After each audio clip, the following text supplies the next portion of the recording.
All right, let's see. Are we coming through now, production? All right, well, looks like we are. Welcome, everybody, to the first broadcast of season 11 of the Risen Premade Dominate League. My name is Gordo, and I am joined tonight by Pawnstar Shibby. How are you doing, my man? I'm doing good. Now chat doesn't have to look at my, text commentary that's happening in the chat right now. We can actually get into the pick and ban phase. We got some bans high flying going through from Wichita Wolves and Retirement Home for Dogs. The Gwen, the Aurelia, the Seraphine on the blue side, while the Thresh, the Nunu, and the Diana on the red side. All pretty solid bans, although it looks like Wichita Wolves really prioritizes that Ziggs first pick. Yeah, been a really powerful bot laner lately, risen to a lot of popularity. Has no super bad matchups, at least none that are coming out too commonly. It's going to be picked up against by the Varus by the side of Retirement Home for Dogs. That's another real poke-focused champion. Shouldn't have too much trouble in lane against the Ziggs. Also been pretty highly valued for the pick potential and poke potential that one does bring across. And of course the Viego. Everyone's gotten to see the Viego over the last couple of months. That's going to get responded to by the Nautilus and the Xin Zhao coming through from the Wichita Wolves. They're going to round out their bot lane and grab a jungler while they're at it. Yeah, both teams just picking very, very strong picks in the meta right now. I think the Varus has kind of been seen as an answer to Ziggs in the same sense that, you try to outrange him or you try to outpoke him, because right now Ziggs can kind of just clear waves and shove you in with QE, and his satchel charge provides him so much safety and also allows him to, reliably hit all of his abilities, right? You satchel charge somebody into the wall, you E, you Q, and then that's a free trade for you. And they can't really reach you more of these traditional AD carries, right? The Ezreal, the Tristana, these kind of picks that have been coming out, they can't touch Ziggs. So Varus is just one of those poke-heavy ADCs, like you mentioned, that can really get his hands on Ziggs and flash R and hopefully just trap him up. Yeah, now gonna be looking to see what solo lanes both of these squads want to round out with. Seems to be jungle and bot lane. Viego could be flexed into one of the solo lanes. The Ziggs could also be flexed towards the mid, but we've mostly seen Viego in the jungle, mostly seen Ziggs in the bot lane, so would expect those to be the locations coming on out for both of these squads. If we're looking over at the Wichita Wolves solo laners, curious to see what kind of picks might come out there. We've seen a lot of Set, a lot of Gnar, a lot of Aatrox coming through from the side of X-Ranger.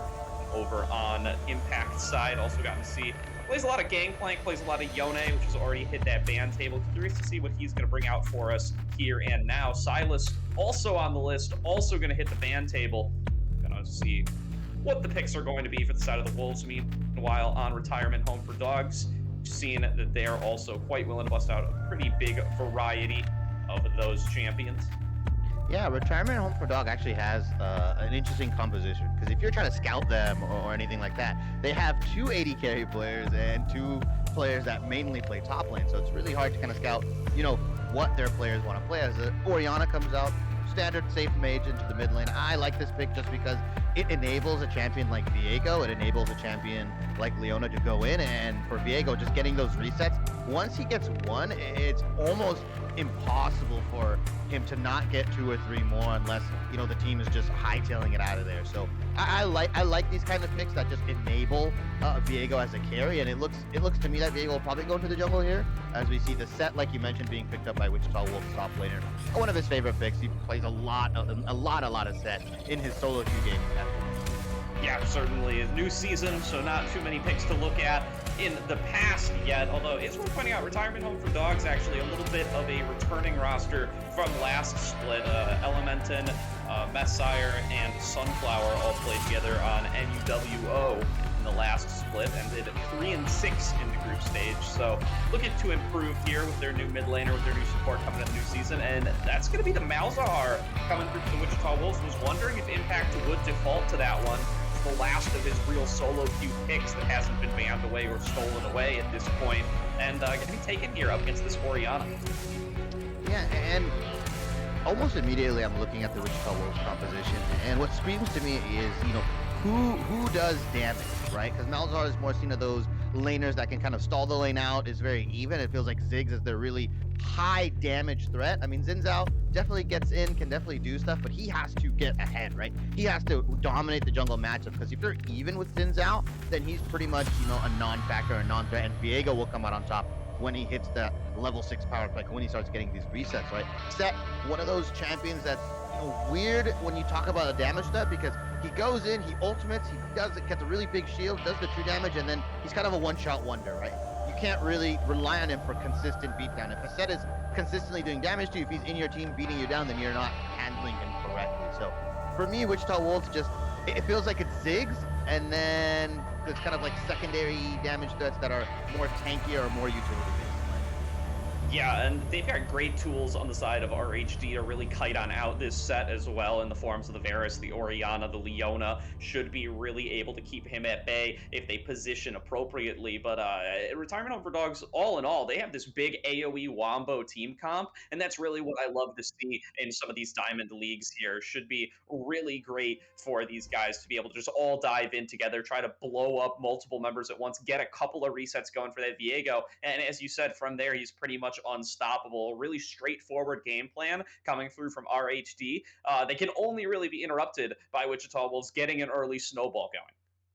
Yeah, and I like how you mentioned kind of this all-in team comp. I always love it when Oriana has multiple ball delivery systems. I mean, technically you have like a very sneaky version with Viego. If he gets into the mist, he can kind of just jump in, stun you, and ultimate. But Leona, Wukong, all these kinds of ball delivery systems just allows Oriana to not just pigeonhole themselves into only one engage tool. And on top of all that, like you said, diving in, you have Varus in the backline. Varus Oriana has a lot of siege. It's very good.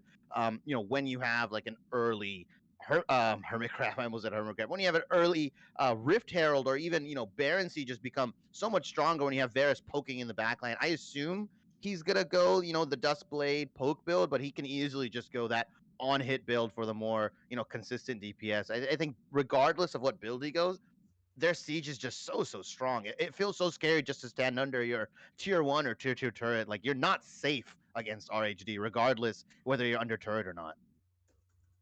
Yeah, absolutely here. And that's really what it's going to come down to for the side of the Wichita Wolves. Is I'm going to keep a very close eye on Bad Emotion Xin Zhao, and if he's going to be able to get that snowball going early on. Should have a couple of lanes available to gank. The setup up against the Wukong is pretty good. You can stun him up against his own decoy when he does go for those escapes, if you angle the face breaker appropriately. Also in that bottom lane, not going to be a lot of ways to get out, not a lot of mobility on the Varus, not a lot of mobility as far as disengage coming through for the Leona. So you just got to catch these guys at perhaps the incorrect time, and then should be really easy going to be able to get some early kills there from the jungle position on the Wichita Wolves. Yeah, definitely. RHD has to kind of play on a knife's edge with their bot lane. Varus, Leona, like you mentioned, right? Not a lot of escapes. I mean, all it takes, at level 2 is a flash auto from Nautilus, and that is just so much damage being traded, and that lane gets swayed into the favor of Wichita Wolves for a remainder of the laning phase until his flash comes back up. Ziggs will have the push, he'll have the shove, he'll be able to get to objectives first.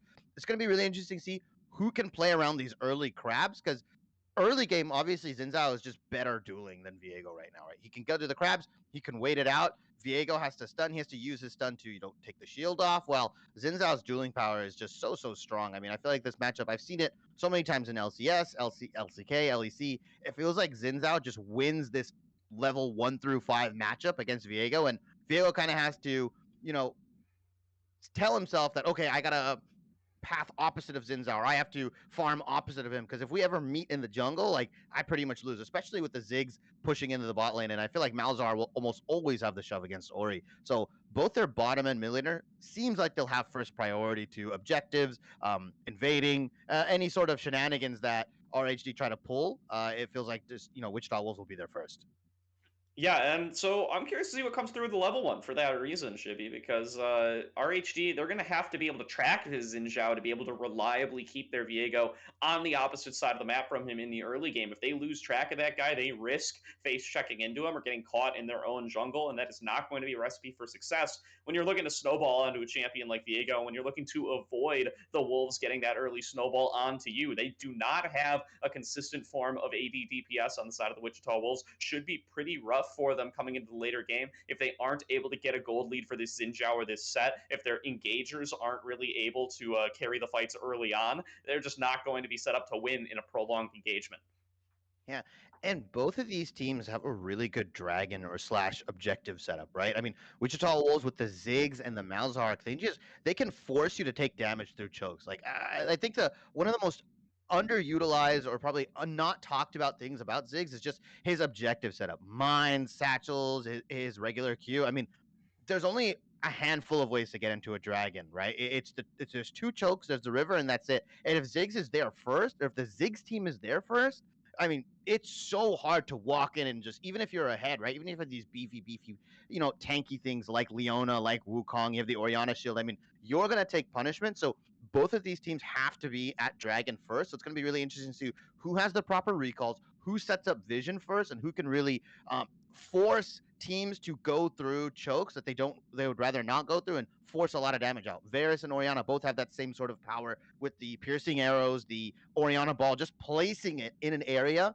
just allows you to deny that area completely. And so in this game, there's a lot of how I would like to say footsies. If you guys follow FGC or anything like that, there's a lot of movement vying ability, or there's a lot of back and forth, trading movement and trading essentially just vying for position. And that'll be really interesting on these objectives, see if these teams do it or if they just 5v5 brawl it out like they usually do, Gordo. Yeah, and I like that you bring up the different utilities that this Ziggs can come through with, because he also has a huge amount of real pick potential when he's paired up with something like the Nautilus, something that can hold people still to make sure that Mega Inferno Bomb does land at the center for the bonus damage. And there's a lot of ways to set up for that on the team comp of the Wichita Wolves. You could do that with your Nautilus in the bottom lane. That's going to be the primary setup. That's why this duo is so highly valued. But you could also do it off of the Malzahar with that Nether Grasp, and you can also do it off of the Showstopper with Set, as long as you predict where he's actually going to land there and throw the Mega Inferno Bomb in advance. You should be able to guarantee a center landing off of that pick as well. So really going to be up to the side of Retirement Home for Dogs to keep their distance and bide their time, make sure they aren't getting picked off by any of these really impressive pick combos from the side of Wichita Wolves, to make sure that they can get their wombo combo engages off coming into the later game. Yeah, and we didn't mention it, but I mean it's almost implied, right? The QSS tax that Malzahar kind of poses on the enemy Oh team, yeah. right? All of these people, if one person dives and he, like you said, gets Nethergrass, that person's dead. The Zinzal's gonna jump on him, Set's gonna jump on him, Ziggs has pretty much, like you said, guaranteed damage. So Varus can probably avoid the QSS tax since I assume, will be shooting out piercing arrows, but Oriana, Viego, especially Viego, he's gonna have to get an early QSS. And the issue is that his items are very, very expensive, right? He goes Divine Sunder, he goes Bork, he goes Starax. These are all 3,000 plus gold items. So if you have to dedicate an extra, 1,300 gold to an if you guys have to get an extra 1,300 gold for just some MR and a cleanse, I mean, it really stunts his power spike or his power curve that we usually see with Viegos and getting the resets off. So it'll be really interesting to see how both compositions navigate these team fights and navigate the early game, like you mentioned. But we are actually getting into the spectator delay for the Premade Dominate Week 1 Game 1 versus Wichita Wolves and the Retirement Home for Dogs. So don't go anywhere. Stick around. We'll be there very, very shortly.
Hello, welcome back, everybody, to the Risen Pre-Made Dominate League week number 1 here. We've got Wichita Wolves taking on Retirement Home for Dogs, and right off the bat, we're going to see X-Ranger and Elementon go up against each other, and now there might be a little bit Oh, of a game Turtle. on to Turtle. He's going to have to flash away there. Procs the Aftershock, though, off the passive, should save himself a little bit of health off of that one.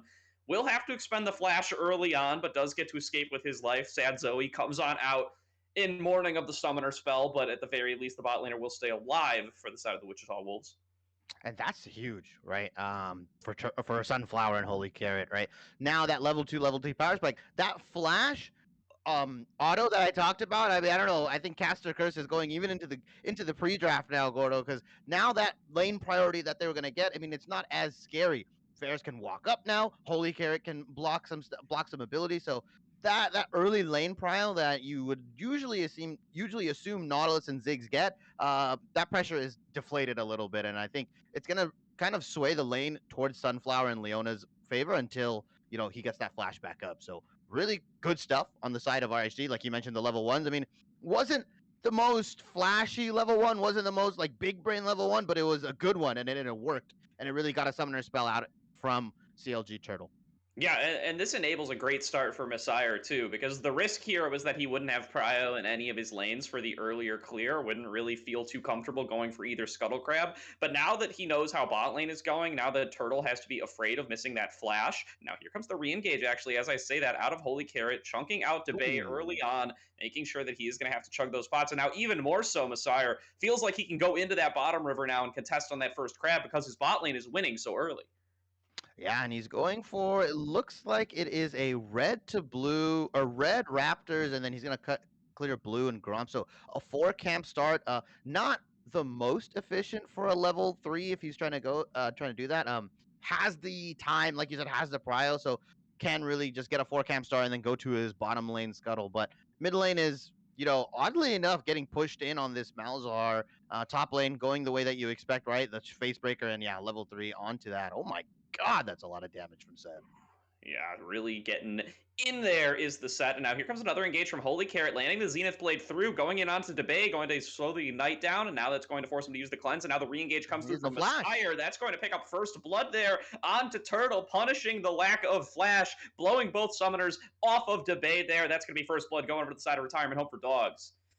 Yeah, and the good thing to think about this. Oh wait, actually, we have just just a little cheeky show in his face there, bad emotion saying, "Hey, what's up? I'm still here." But one of the things I wanted to highlight is that Holy Carrot still has his flash. They can go for a re-engage as soon as they come back in the lane. Debay, like you said, doesn't have the cleanse, doesn't have a flash available as well. So we might see another bottom lane kill shortly in the next couple minutes. But yeah, really, really strong start for RHD Viego, getting the camps that he wants, getting the start that he needs. Also, picking up an assist, and Varus getting the kill there as well. Just will sway what should have been a Ziggs Nautilus lane, prio into the Varus and Leona having a lot of priority and having a lot of lane push onto them. Yeah, and really want to see now how passively Debay can really play here. He's going to have to play super respectfully now, knowing that he doesn't have the summoner spells, knowing that he doesn't have the cleanse that's going to be necessary to get out of this Leona CC. See if he is able to do it, if he's actually able to avoid going down another time here, because giving away those chain kills to the Varus, especially something you don't want to see happen. And now X Ranger keeps putting in the beatings here up against Elementon. He's going to have a big haymaker there. That's going to be the dash coming through from Elementon, using the decoy to get a little bit of distance away, but he is not coming out better for wear on these trades. Is going to have a huge wave crashing in soon, too. Has to be worried about being dope. Has called up Messiah to make sure he should have a little bit of relief. X Ranger's going to have to be careful here. Yeah, and I feel like Wukong should not be going for these super extended trades, right? These short, EQ trades as Messiah is coming into this top lane, going to kill X Ranger possibly. Yeah, X-Ranger looking back in for the engage onto Elementon. Now he's kind of in a 1v1 up against the jungler. Just going to be able to walk away here. There's a little bit too much fear about all the damage that this set can put out in the early game. Elementon does not feel comfortable going on in to enable the stun between the two of them. And Messiah, he says, hey, I can't take this 1v1 either. So they're going to end up just letting X-Ranger walk on out of there on the set. Nicely played there. Just uses the health advantage that he already has to prevent the gank on its face. And now Bad Emotions taking the advantage of that as well. The time wasted in that top lane, actually, as another fight comes out in the top lane. Element might win this. Yeah, this is just a little bit of item diff, a little bit of health bar diff as Elemented comes on in. X-Ranger does not respect the Sheen coming on through, and that bonus damage going to enable Elemented to pick up another kill here in the lane he was losing up against Retirement Home for Dogs, or for the team of Retirement Home for Dogs, rather. Meanwhile, Wichita Wolves, they're going to trade for the Dragon in the bottom lane, make sure to cross map a little bit there, but the gold lead now going to really favor Retirement Home for Dogs here by about 1.3k.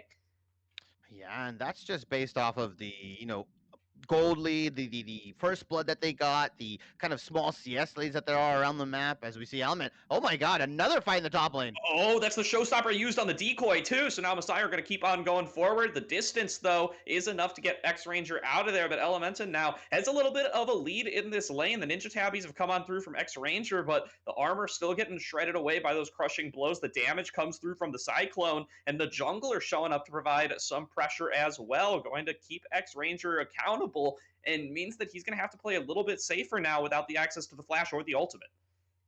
Yeah, X Ranger has been taking these really, extended trades with Element, and he's been winning them so far. But the moment the jungler gets called up, I mean, once, like I said, he's a one-shot wonder, right? With Set, right? A lot of his abilities have high cooldowns, other than his Q, like his W, his E, his ultimate even has a higher cooldown now. So it's very interesting to see how X Ranger is going to navigate this lane as he misses the face breaker right there, but.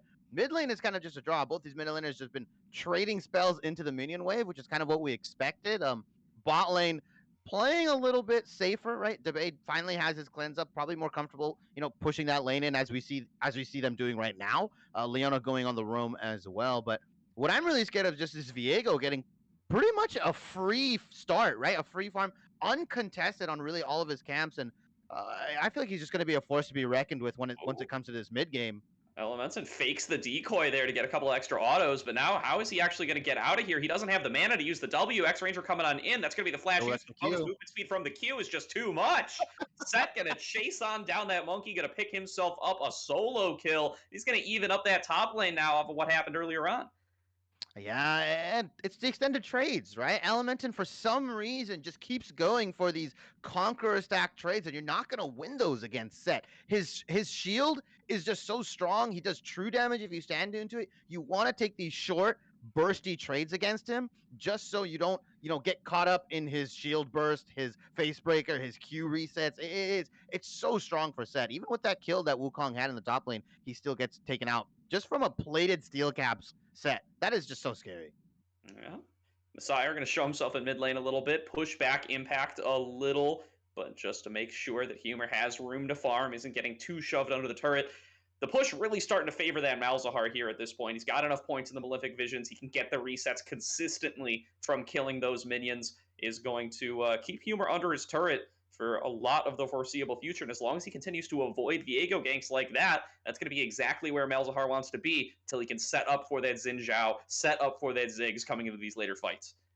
Yeah, and Malzahar is just one of those characters that's so hard to gank, right? Because of his passive and just how safe they can play with the E. Like he says, the Chin of Corruption is just wide right there. I respect the attempt.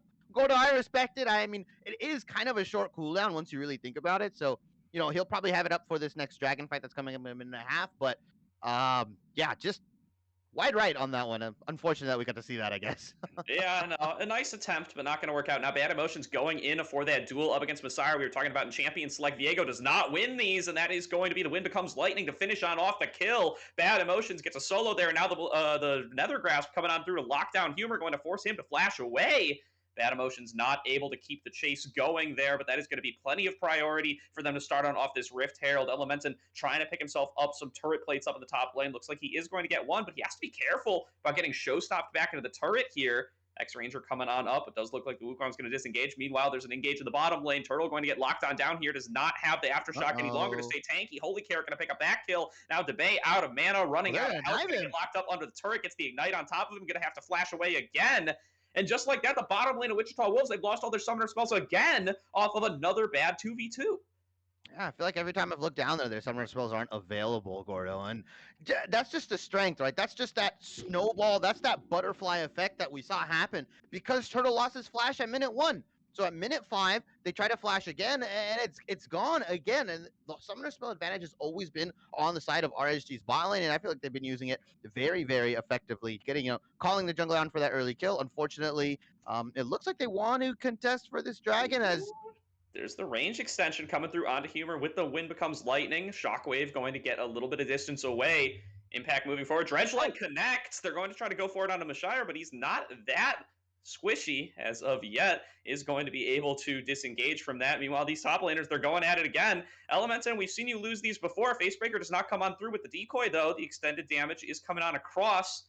Facebreaker comes on across, doesn't actually end up doing that much, or Haymaker rather. So they don't end up finishing that one off. And Turtle, he's caught again. They're going to be locking him down in this river. The Sunlight proc's doing the bonus damage. Messiah looking to finally finish off this kill. Chase Corruption once again does not land, but the ultimate, the Heartbreaker comes on through. Sunflower snipes him down with the piercing arrow, and now they can keep this trade going on forward. They got another reset onto their Viego. They're going to finish off on the bad emotions as well. 5-2 is the scoreline in favor of Retirement Home for Dogs. They're going to look to get themselves the second dragon. And Gordo, Sunflower doesn't have to hit the Chain of Corruption. He's just to hit his Qs, I guess, in this composition, because he's going that Dustblade build, that poke build, and he's just there to provide that support as, I don't know about this dragon not having enough players here. Orianna coming in with the flank as okay. Gonna be popping away the Null Shield coming on through, making sure the Humor's gonna be locked on down, but he's gonna flash on forward, get the Nether Grasp, no flash available for the Orianna, but the Bouncing Bomb does not land. Humor going to be able to use the movement speed from the dissonance, just gets himself out of dodge. Dragon does go over to the side of Retirement Home for Dogs, so they do get the payoff from that fight win earlier on, but they cannot transition it into a kill on a Humor, and that's going to be a big summoner spell down for the side of Impact. Yeah, and a very scary looking dragon there at the beginning, right? I think if Humor didn't walk down, wasn't able to burn a bunch of sums, as we've seen, extended trade in the top lane again, an X-Ranger, it just looks like he's going to win these. His set passive as well with the healing.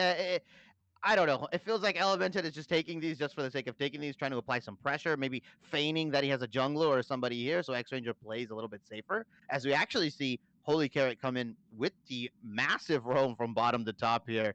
Okay. It's be the stun landing from the Solar Flare, going to force X-Ranger to flash away. Shouldn't be anything else, though. Elementa not going to follow. They're just going to crash this wave, get themselves a nice recall. Oh, this is now, maybe start off onto the Rift Herald. That should be pretty valuable here for the side of Retirement Home for Dogs. Getting pressured in the bottom lane, but as long as Sunflower can stay safe, as long as he can just throw out those arrows to farm, this should be worth it. But they actually don't end up starting off the Herald. They're just going to retreat over, start pushing in mid. Yeah, but they have 3 here, 4 here. They know Set doesn't have Flash. I think the Herald is the right call, Gordo. I just don't think they're comfortable, like, I guess, wasting time or wasting the support's time as we see Sunflower getting caught. Yeah, it's a bit of a crazy dredge line coming on across, but the sync does not come on through from the Mega Inferno Bomb. Throws it on out before the lockdown comes through from the depth charge. Means it does not actually end up landing on the Sunflower. He just flashes on out of there. Will manage to stay alive. It is going to be a summoner spell blown, though, so successful engage from the side of Wichita Wolves. Good use of their ultimates. Gordo, what minute do you think Sunflower will be able to hit his Chain of Corruptions? I've seen 3 now miss, and I'm kind of scared that this guy's going to keep missing them on stream. It's unfortunate. Throws it out more as like a zoning tool, I guess. It's a zoning ultimate, but yeah, had to burn his flash. Didn't have to burn his heal there, fortunately, so we'll still have that up during these team fights. Next strategy's coming up in 2.5 minutes, but I feel like RHD want to push this early lead that they have. I mean, they're trying to make moves around the map with Holy Carrot, and that emotion here. Yeah, finds himself in a little bit of a 1v2, about to become a 1v3 as the collapse comes through from the top lane. Humor going to finish off that kill, gets a nice little reset onto Messiah, and now finally he can feel comfortable starting off onto this Rift Herald. As far as when Sunflower is going to land an ultimate, Chibi, I just do not know. It's going to be rough here, maybe a little bit of stream nerves, if you want to call it that. As he still is performing pretty well here on this Varus, landing all the Qs he needs to land, getting all the damage on across. It's just those ultimates that aren't coming up through. Yeah, I mean, like I said, he just has to hit the Qs, right? He's got that poke build orientated. Is actually doing better in this lane than expected when I initially thought, right? Also has a CS lead, the 2-kill lead, but is just able to survive these ganks. It feels like Turtle and Ziggs can't really do much. They can't get the push onto him as well. The only times they were able to secure turret place is when Holy Carrot went for that roam. Other than that, they weren't able to do much. In this Ziggs pick, you want to kind of see it dominate lane. You want to see it push the enemy laner in, because Ziggs' mid game is probably one of the more stronger mid games I've seen. Once he builds the Leandries or Ludens into, possibly Asani's, as a top lane attack Ooh, okay. Yeah, ultimates used by both top laners, both of them are just a little bit too beefy. Divine Sunder are not going to be enough for Elementon to really take this 1v1 up against X-Ranger. Going to just push him under turret, get him a little bit lower on health, means that he will end up winning out on that trade, but he gets Facebreaker back under the turret. He's going to take a shot for his troubles. Should be pretty alright here. Both top laners do have access to VPs. It does appear like everybody else is setting up in the bottom lane. That's going to be the setup on the Holy Carrot. Shockwave comes on through to lock down onto Turtle. That's going to be a nice death charge coming on across. Gets the peel coming on through. Messiah is looking for a sword. He's going to get onto Turtle. That is also going to be bad emotions going down on the other side. Another grasp comes on through, but there's no follow-up damage. Holy Carrot going to pick up that kill onto Impact, and now the Heartbreaker chase comes through from Messiah. It is a 4-for-0 fight in favor of Retirement Home for Dogs. They dominated in the opposing team's blue jungle.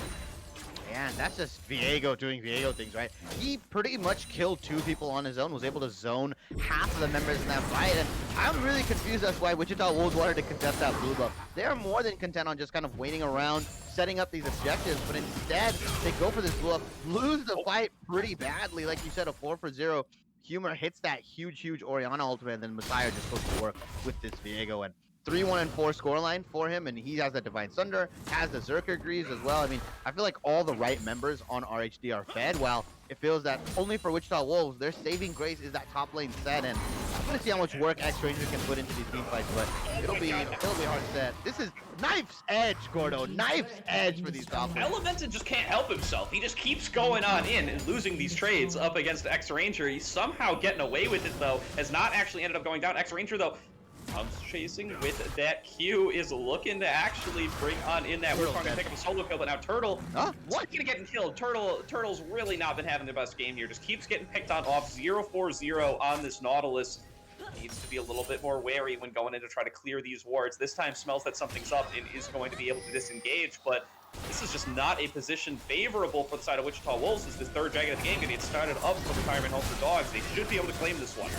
Yeah, it's so hard for Wichita Wolves to step in. Like, they have to go for a miracle. They legitimately cannot walk up. It's so hard when either of these teams are setting up at these objectives so early. And with RHD just having a 5,000 gold lead now, it's even harder for Wichita Wolves to get in as X-Ranger just walks it out again. I think we've seen that time and time again. I think I've seen that same sequence at least 4 times now, where X-Ranger just kind of walks it out, and Elementon is kind of EQ onto him. That's bad emotions. Has to burn the ultimate here. Yeah, Crescent Guard going to keep him safe for the time being. Sire looking to keep that engage going, gets the bonus movement speed from the mist, but it's not going to be enough. Really pick on up that catch. It is going to get a flash blown from Bad Emotions, though. Another nice play by Holy Carrot. Blows Summoner Spell from the opposing jungler off of just a nice move in the river. We can see now Elementon is starting to take advantage of these trades in the top lane. He's already got his Mythic completed. X-Ranger just finished his Gore Drinker, and he's just coming out ahead here, just diving on in with the E, getting the Crushing Blow across, backing out. That's the way that Wukong wants to be taking these trades, not standing there auto-attacking the whole time. Yeah, and Gore Drinker is one of those items that scales better as there's more players on the enemy team or where you can use it, right? A single Gore Drinker only heals you so much, while Divine Sunder, the procs, the ability to heal himself more frequently and consistently allows Elementon to, now get more favorable trades like you said. Probably still can't stand there auto-attacking his set, unfortunately, as those trades are probably going to go in his favor just because of the set passive and how his health regeneration works. But yeah, Elementon is now finally able to exert some of his will onto this lane. And if you are in Wichita Wolves' shoes, I mean, how do you come back from this, right? 2-10 scoreline, dragons aren't going your way. Do you just hope that Debay can scale and maybe get a pick with Impact and Bad Emotions? I feel like, as I say that, I cast returns them. I'm so sorry. Yeah, well, Debay scaling, that plan's off the table here as Humor goes on in, picks up a nice solo kill, nice placement of the Shockwave, guarantees that he's going to be able to land all the damage he needs to, has the Ludens for the extra damage as well. That's going to be 10 stacks on his Dark Seal as well. Want to see if Humor maybe even considers the Medjai's this game, because he does have those max stacks here. It is the prime time to pick it on over. You will get the movement speed as soon as you make that upgrade. Yeah, and it's super gold efficient at 10 stacks. As you say it, Gordo, he might lose his stacks. It's going to be the phase rush, though. Giving him the movement speed, should be able to run on out of there. Has the backup coming on through as well. Messiah looking to turn around this play. The death charge comes on through onto Humor, but there is no follow-up yet again. Nethergrass used on the support, or that's actually the jungler coming on through. Messiah looking to try to find out again. Reset. He doesn't manage to finish it on up, though. Nautilus stuck there mid-resurrection as Vago gets taken on down, but now it is going to be the fight going in favor of Retirement Home for Dogs. Impact going to be finished off by Humor for a double kill. Now Debay has come on in, but it's only to get taken on out. Zenithblade comes on through. The ball's on top of Holy Carrot. There's the ultimate. Doesn't quite connect through a shockwave, but shouldn't even be necessary. Holy Carrot going to pick that one up off the Eclipse. 4 kills go in favor of Retirement Home for Dogs in trade for only Messiah. And RHG, they don't need ultimate Gordo. They don't need to hit the Varus ultimate, the Oriana ultimate. They're just so far ahead. 5-0-7 on this Oriana as the trade goes in. Fancy Corruption has to flash away to make sure he doesn't go on down to the side of X-Ranger, but that is going to be a kill picked up for Sunflower, and the Chains of Corruption landed to boot. Nicely played there by the bottom top laners of Retirement Home for Dogs. They get themselves another one. That's almost an unofficial ace as X-Ranger goes down just as the first members who died in that previous fight start to come up. Yeah, well, it was once 2-10, like 2 minutes ago. It's now 3-16. An 8K gold lead, gonna be probably pushed up to an 8.5K right after this turret taken down, and it almost feels impossible. And I talked about this in the in the pre-drop, right? Where does the damage come out from Wichita Wolves? Because it seems like Wichita Wolves, they had the picks ready. You saw the Nethergrass come out, but then it was just Zinzao going in, and Debay wasn't there, so they don't have that AP damage lined up. It feels like they just can't burst anybody out, regardless, even if they get a good pick here. They are so far behind the item lead for RHD. Now, even if they do get picked out, they can really just tank everything out. They can probably look to tank this, Malzahar ultimate, the, Ziggs ultimate. Ziggs is level 10 now. Probably one of the lower levels in the game, right? Yeah, same level as the support on RHD, so he's just so far behind. I think it's going to take anything short of a miracle for WW or Wichita Wolves to get back into this game. As we are in a slight pause, it looks like, on my screen. Yeah, that is what's going on my screen as well. There it goes. As it was caused by the pause earlier on. I think that's a little bit of a spectator bug, but we should all be good to go now. Should, I assume, everybody be resynced. So that is going to be a dragon setup coming on through from Retirement Home for Dogs. Should be spawning here in less than 10 seconds. We'll see which all are able to respond at all here. Elemented and X-Ranger going at it as always, and this time actually the Lord Drinker comes on through for a little bit of healing. Elemented going to actually have to back away. Maybe can't really win the 1v1 without any backup, and backup's actually coming through for X-Ranger. Yeah, quite a bit of backup, actually. The boys are coming in the top lane, but they get spotted out on some very good wards. This Dragon is a free pickup for RHD, and that is going to be, Dragon Soul point for them on this next one in the 27-minute mark. Bit of a late Dragon, but a fight breaking out in the top lane. Yeah, Humor, though, just TP'd, though. Knew this was coming on through and wanted to be there to back on up his top laner. That means no kill's going to come on through. It does mean that positioning over the Baron even is going to end up favoring Retirement Home for Dogs. We'll see if that's something they actually think about starting on up here with those Dragons already down with no risk to themselves. And with such a massive gold lead, you got to believe they can start it on up. And they are going to do that. Oh, they can start this up and turn on the team pretty much immediately. Wichita Wolves is kind of forced to either fight this and lose the game, or lose the Baron and lose the game slowly, in my opinion. And if I'm Wichita Wolves, I'm more on the side of just trying to fight it, trying to flip a good fight and hopefully get a pick out. But the Baron is getting, not started again. They're going to clear out some vision, looking to maybe get a pick onto Wichita Wolves. Yeah, if I'm in RHG situation, I don't know if I flip the 50-50. You probably want to get the guaranteed kills onto the Zinzao before you start the Baron at all, but Impact is in a precarious position.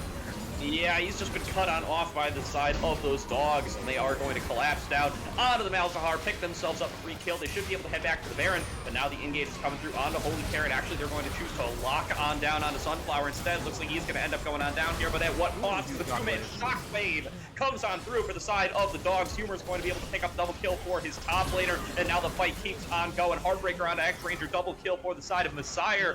5 members down for the side of the Wichita Wolves. Retirement Home for Dogs have free access to this Baron.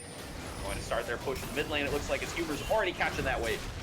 Yeah, and I like this. Splitting the wave push, getting the, Orianna to already start pushing that mid lane in, because they have enough damage, right? They have the set, they have the Viego, not the set, sorry, the Viego that was set. They have the Wukong, they have the Leona as well to tank it, so they definitely got enough damage. A bit of a little slow Baron for sure, but just getting that mid lane turret, getting the shove in, eating up all this jungle is so smart from RHC, and it looks like they have this down to a process pretty much. Yeah, certainly here. Really nicely played around that Baron. Get their vision set up, fight for it, get the picks that they want.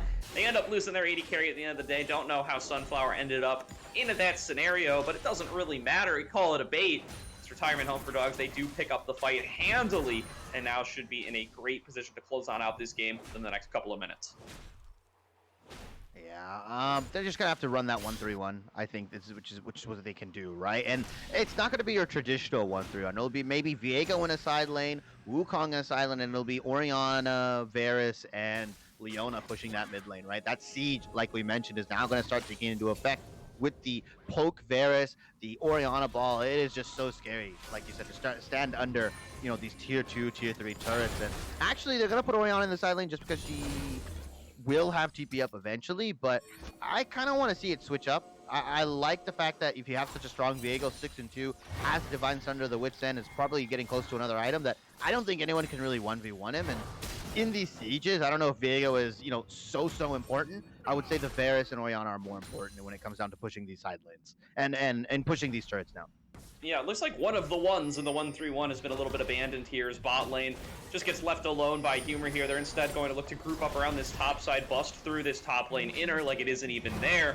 Now, keep the siege going. They want to just try to set on up a dive fight. They should be able to do so. They have the comp to do so. They have the gold lead to do so.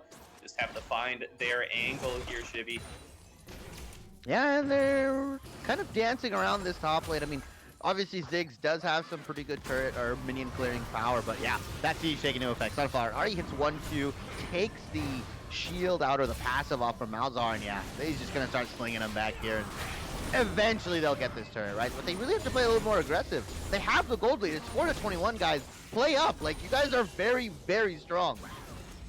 Yeah, just playing a little bit reserved here with their Baron, not quite getting the engage they were looking for here, but they do have the split push crashing on in there with the Baron buff. Humor just pushes on forward here, has so many stacks on that Magi, should be able to one-shot pretty much anybody.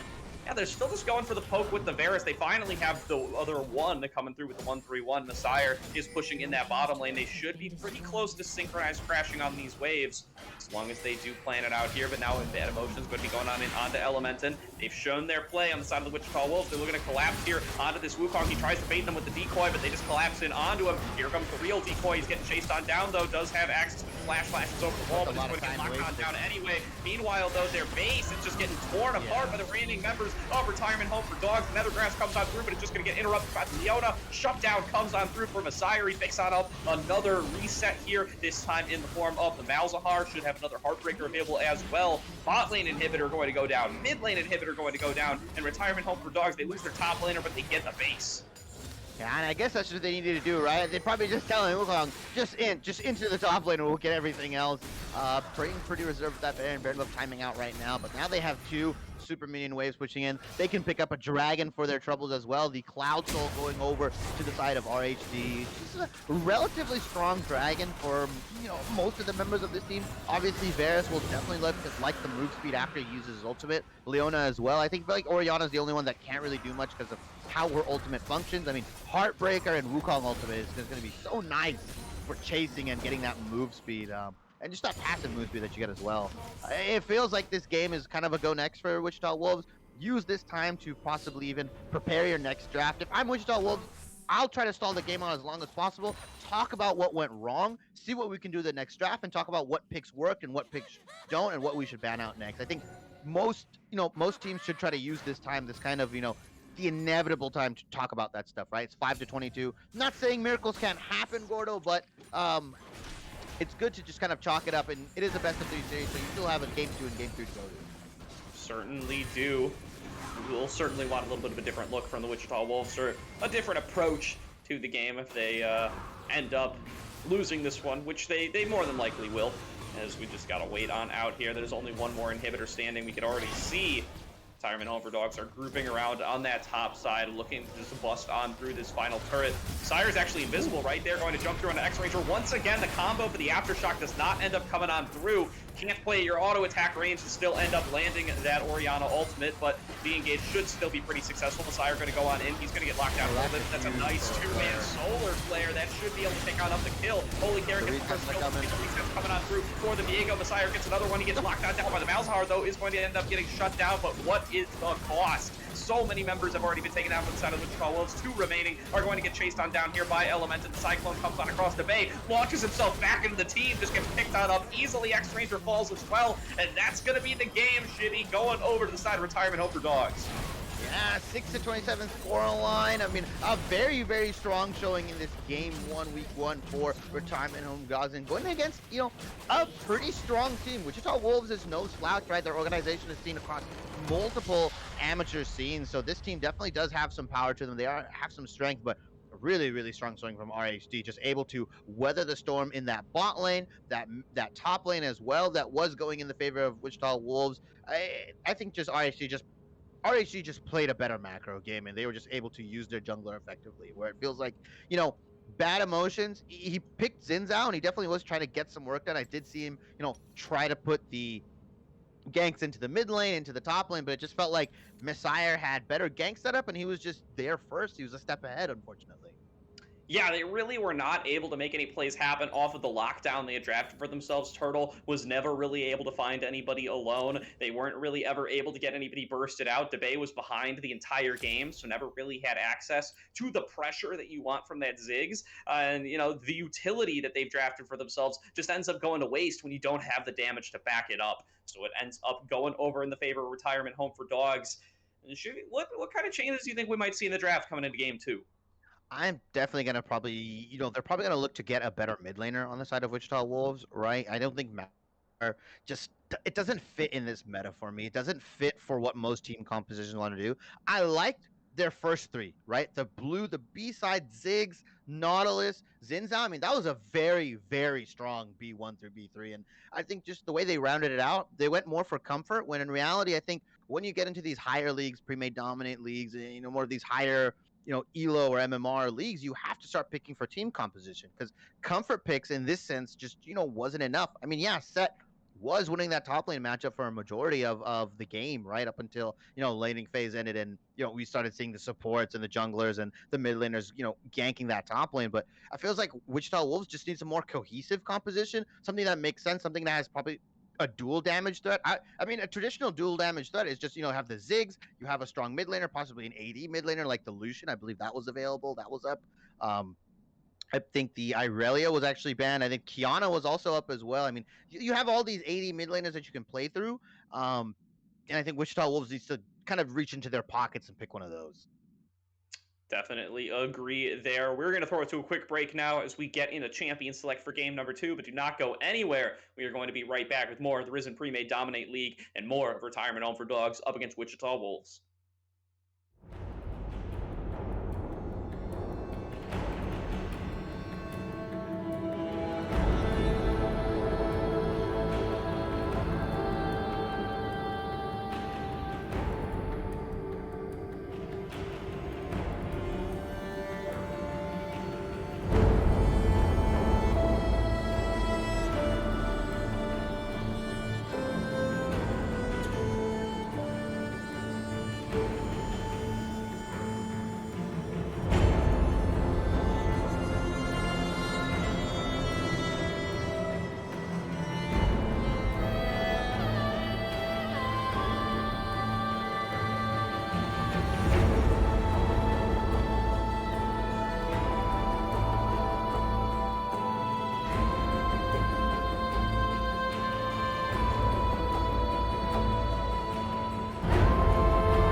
Welcome back, everybody. The Risen Premade Dominate League Week 1 matchup between Retirement Home for Dogs and Wichita Wolves.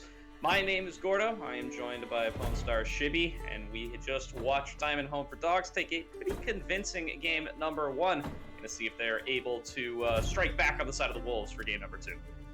And some interesting blue side bans here. These feel like all they're just target bans. They're not banning like any powerful picks, right? Like the Ziggs, the Viego, or Zinzao. I mean, they're not. It seems like they're just not really afraid of any of these priority picks. Actually, as I say that, Diana does get taken off the table. One of the strongest AP junglers right now. And Wichita Wolves respecting the Viego here. Gwen, Irelia, Viego, really strong picks on blue side. Really strong first pick. Irelia kind of is rising into that prominent mid and top lane role, and she's more of a scaling pick now than she was before with the changes that happened to her. And she's super scary when she hits that like 3-item power spike, and she becomes almost nigh unstoppable. But we're gonna see what RHD actually first pick here. Tristana first pick. Now this was something that used to get picked into the mid lane as well. It's not as flexible in my opinion as it used to be. I mean, we still do see it occasionally in the mid lane, but this feels like it's just a bottom lane pick. I mean, I think they expect Wichita Wolves to take the Ziggs. They're kind of baiting them into taking the Ziggs again. And, honestly, barring any level 1 shenanigans, I think Ziggs is still a good pick here. I think if you're Wichita Wolves, you pick it up. Yeah, I certainly agree there. Could also take maybe something like the Varus, steal that one away from what we saw from RHD in game number 1. Just want to make sure that they do have a favorable matchup up against that Tristana. The Ziggs would be fine. The Ziggs can farm safely. This does preempt quite a few of the more aggressive bot lane picks. Don't really want to go for something like the Callista up against the Tristana. We'll see what those Wolves want to end up going for. They do also have priority over the jungle selection. If they want to take that Xin Zhao again, this would probably be the place to do it. Instead, they are going to take that Set. Was something they played in game number 1. Did have some nice success in lane for the side of X-Ranger. We'll see if he can repeat that one in game number 2. And I think RHD, we're probably gonna ban that Set away in their round 2 of bans. So it's maybe it's like a I know you're gonna ban this away, so I'm gonna pick it before you ban away, like those big brain situations. And I'm not, entirely in love with picking your top lane so early, but with somebody like Set and somebody on Wichita Wolves, who plays a lot of Set, he's probably really comfortable going into any matchup. As RHD take that Alistar as well, so the Nautilus not being picked up once again. On either side, and I think Nautilus is probably better than all these. I think Rel is also a really strong pick that's underutilized right now, but looks like Retirement Home for Dogs is going to take that victory, which was banned away in game 1 from Wichita Wolves. Yeah, and it seems pretty clear from how the draft shook out in game number 1 that Humor's champion pool maybe doesn't run the deepest, as those bans ended up coming on through, ended up going for the Orianna. Actually, I am getting my teams confused. I thought he was on the Malzahar. He was on the Orianna. This time around, going to be on the Victor. Should have a little bit more lane power. Should be able to push a little bit more. Is going to be up against this Silas, though. Also a pick that we saw banned away here from Impact. Who's the one who I thought had some champion pool issues. He's going to get the Silas. He's not going to be thrown out of that Malzahar this time around. Is going to pick something with a little bit more autonomy. Is going to pick something that has a little bit more individual carry potential in this Silas. And is going to be looking to take the fight to this Victor. Yeah, and the Wukong does get banned away from Wichita Wolves. Regardless, I think it was a good scaling pick. RHD now being able to use their last 2 bans. So the mid laner and the top laner being picked on the side of Wichita Wolves allows, Retirement Home for Dogs to pinch that jungle champion pool, right? They're also pinching it for themselves a little bit, which I don't necessarily agree with, but we might get some interesting jungle picks out here. They can also pinch the AD carry pool for Wichita Wolves, but I feel like in regards to Wichita Wolves champion pool for the ADC, that guy plays like a lot of different ADCs. He plays the meta ones, he plays the non-meta stuff like the Ziggs or non-traditional ADCs, so that his pockets run fairly deep, as we see the Lee Sin also being banned out. So a lot of flex and jungle picks being, taken out really. Like at least 5 jungle bans have been dedicated to this game so far. Yeah, and really setting X-Ranger up for success here are Wichita Wolves. They take away the Wukong, which was clearly the matchup that RHD preferred into the set, given their options. So now going to have to dip a little bit lower into those champion pools. Also bans away the Lee Sin. Solo lane Lee Sin a little bit less popular than it once was, but he's also another pick functional against that set. But the Wolves, they lock in the Ivern here to be supporting here from the jungle position. Yeah, and I think Ivern's doing it's fine in this meta. I think Moonstone's gotten some interesting changes in the past couple of patches. It has pretty much just been objectively getting buffed so far. You can still go that Shurelias. I think Shurelias is really good, especially for a team comp like Wichita Wolves. Shurelias is so nice, right? You can get the set in, you can get the Leona in, you can get the Silas in, as we see Trundle being picked up. I'm not in love with this pick. Unless Wichita Wolves were going to take the Tom Kench, I don't think Trundle is the best jungler. I think it's really only good in that vacuum. It's only really good if they have like a super tanky top laner or a very tanky, champion on the side of Wichita Wolves as the Gangplank, which I did predict was going to come in, or I was thinking was going to come in. I think it does really well into set. Gangplank grass procs just immediately negate anything Set wants to do. Essentially, these short bursty trades is what Gangplank excels in. Can get the barrel chain combos off, has the W to cleanse the face breaker pool, I believe, with a stun. So, I mean, just really good drafting on the side of RHC. I like all their composition other than the Trundle. We're going to see if I eat my words, though. Maybe the Trundle doesn't even matter just because of the Victor, the Gangplank, the Chisana Alistar. It feels like RHC got a lot of the picks that were banned away or they're comfortable on originally. What it seems as Wichita Wolves is going for something a little bit cuter, but makes sense compositionally, right? It's more cohesive. You have the Ivern that can go the Shurelias. You have him be able to go Ardent Sensor for this Jinx. You have a lot of dive with Leona, Set, and Silas. Silas has some pretty good ultimates to steal away, right? Can steal the Gangplank ultimate, can be a menace with that Alistar ultimate if he gets in, has that 60, possibly even 70% damage reduction. Also, the Victor Storm is really strong here too. So Wichita Wolves, I don't know if they're taking in some advice, if they were listening in on the stream, but their comp is a lot more cohesive. It makes a lot more sense, whereas RHG, they, this time around, really picked for comfort. They really did. I do think there's some internal synergies from the side of the Trundle here for RHD. Really do like that pillar in combination with these kind of layered abilities like the Chaos Storm, like the barrel chains from the Gangplank. I think that really enables those to come on through and deal as much damage as possible coming into these fights. Should give some nice choke control and it fits that kind of plan here for the side of RHD. Also pretty good to be layered on down with in an Alistair combo. And I don't hate Trundle that much in this meta. When the tier ones are banned away, when the Diana's gone, when the Xin Zhao's gone, when the Lee Sin's gone, when the Viego's gone, going over to that Trundle feels like it's a fine B tier. It's not really a counter to Ivern or anything, but should be able to be pretty self-sufficient. Clears at pretty high HP, clears pretty quickly, has okay ganks, and very importantly here, if they do end up brawling out with the Ivern, their Trundle is very powerful in those one-on-ones.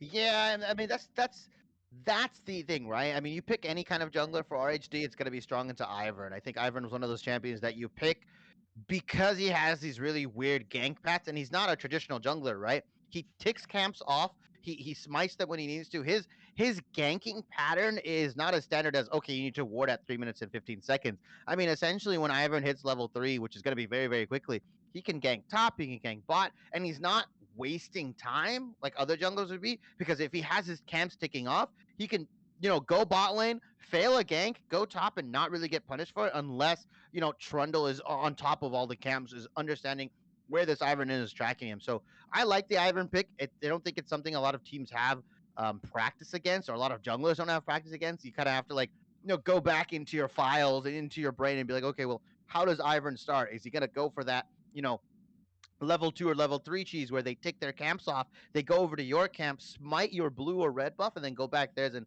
get everything. So they have to be really, RHC has to be really aware of the Ivern tricks. Funny enough, I do play a lot of Ivern, which is like why I like talking about this champion. But win this composition for Wichita Wolves, I think it fits phenomenally. Yeah, absolutely. And something else to pay attention to here is the Ivern can't itemize for those support items. I am Shurelias in this game here fits really well with the team Yeah. comp. And the Shurelias is so cheap as well. You could just pick it up so early. It's part of the reason those enchanters mid and top lane have been so viable with the Xin Zhao. Should be able to get his mythic earlier than Trundle, who we assume is going to go for the Divine Sunderer. So if you could fight on those kind of power spikes, that should be a nice position of power for the Wichita Wolves. So when they go in for these engages with the Leona, with the set, should be able to do so very powerfully with the Ivern, maybe a little bit earlier than RHD might expect if they're more used to playing against traditional junglers with traditional power spikes. Yeah, and you touched on it a little bit, right? RHD's objective setup, the Chaos Storm, the Trundle Pillar. I mean, the Gangplank Ultimate. I mean, if they're taking Dragon and you have to face check it, that is just so much damage that you're forced to take. And again, it's just this concept of, like I said, footsies and vying for position and vying for positional advantage, which is so important in League of Legends. I think we're just on the cusp of talking about that and realizing the importance of these champions that can essentially deny movement, which is so important in a game that's traditionally like you can pretty much move anywhere as long as you have vision. Definitely the case here. Also curious to see how this Alistair ends up working out in the bottom lane. The bottom lane matchups here should be early on aggressive wise, should be favoring the side of Retirement Home for Dogs. They have that Tristana. The Mhm. Jinx, meanwhile, going to be looking to kind of scale up, be a little bit more powerful later. Going to be looking to get resets in those fights with the Get Excited passive. But the Alistair one that we usually see a little bit lower than the Leona and the Nautilus in those tier lists, and coming through as the earlier blind pick here. They really like this duo here with the Tristana for those early combos. Want to see if Sunflower and Holy Carrot are once again able to dominate the 2v2. That's what they did in game number 1, and it brought them quite a bit of success. Gonna have to see if they're able to repeat that performance now that they're up against a totally different duo.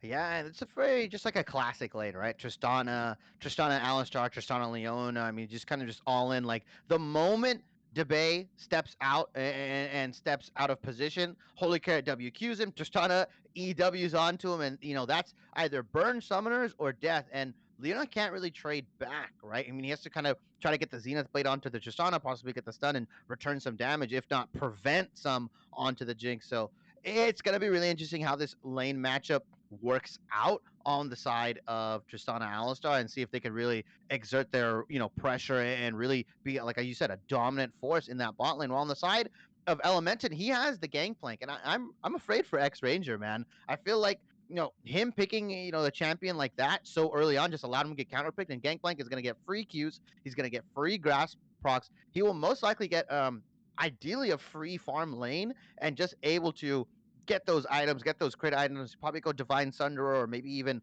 Trinity Force, Navari Quick Blades, all these crit items and start getting these really, really high barrel chain combos. It feels like RHG kind of picked more for the late game with the Tristana and the Victor and the Gangplank, while on the side of Wichita Wolves, it's more of an early game composition. Jinx is traditionally seen as better late game, but you have the Set, you have the Silas, who has a really strong one item power spike.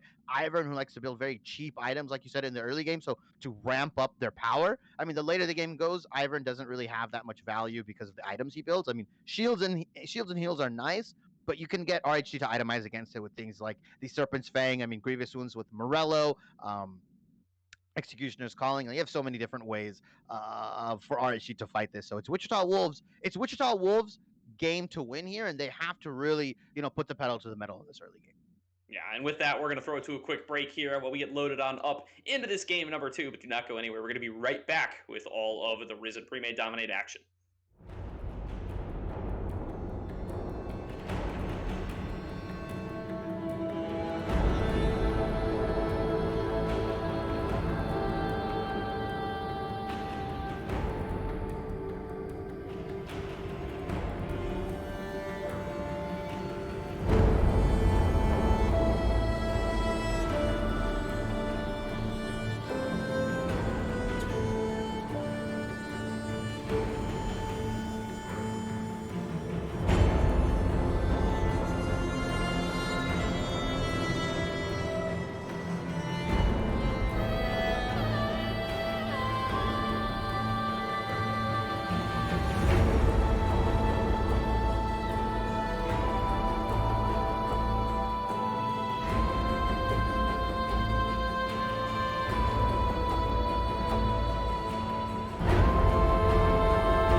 pausing, or are we? Oh. Yeah. Yeah, I can jump back. I can jump back here. Okay, yeah. Sorry, I'm at 5. No problem. Are we? So are we still at 5, or should we go somewhere else?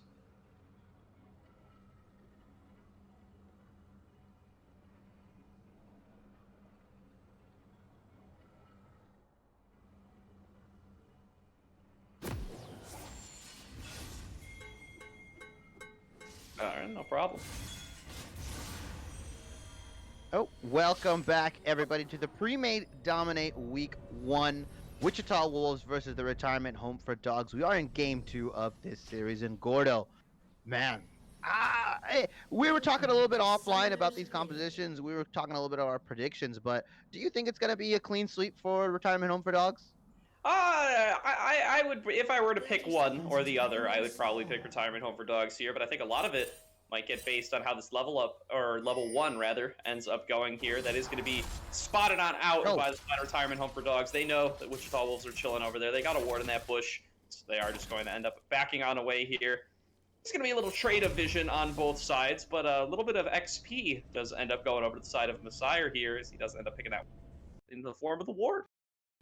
Yeah, and they're really starting out and they're really trying to scat out that Ivern cheese that I was talking about, right? This Ivern, probably wanted to start his red side, tick the camps off, and then go to the blue and just smite it. But a standard start for Ivern is still like pretty unconventional. I mean, he can still look to gank wherever he wants and not really get punished for it. Well, Messiah is kind of on the side of like, I have to clear my camps. I have to be a little bit more efficient.